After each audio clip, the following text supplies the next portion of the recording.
We go to a primetime news follow-up now. Gregory Campbell, the man charged for the murder of his wife, Carolyn Davis Campbell, was offered bail in the sum of $1 million with sureties when he appeared before the Manchester Parish Court this morning. But as TVJ's Anthony Lugg reports, Mr. Campbell's attorney is questioning why his client was charged.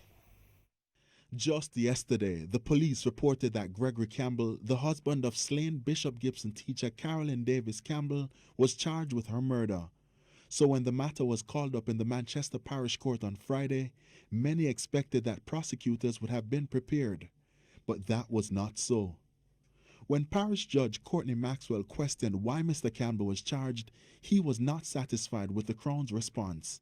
He then granted bail in the sum of $1 million. The officers investigated, and there was no evidence, and they brought it upon circumstantial evidence, and as such, the judge saw no basis for the case going forward, and therefore the judge was right to grant bail for Mr. Campbell.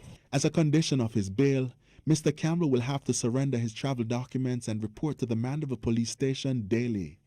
At a meeting of the Manchester Municipal Corporation on Thursday, head of the Manchester Police Superintendent Wayne Cameron said Mr. Campbell had given conflicting information to the police. Attorney Charles Benbow responded. Mr. Campbell had been extensively interviewed by the police. In fact, he was called by the police 14 times to be questioned. And on every occasion, he volunteered himself, he volunteered the answers. In fact, in one of the question and answer sessions, he gave 205 answers to 205 questions.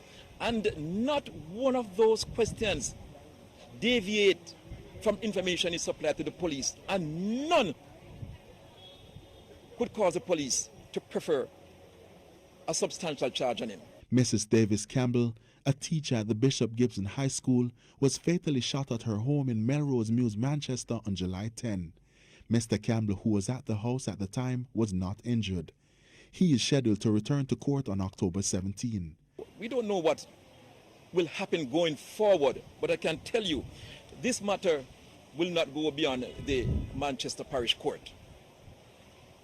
Anthony Lugg, TVJ News.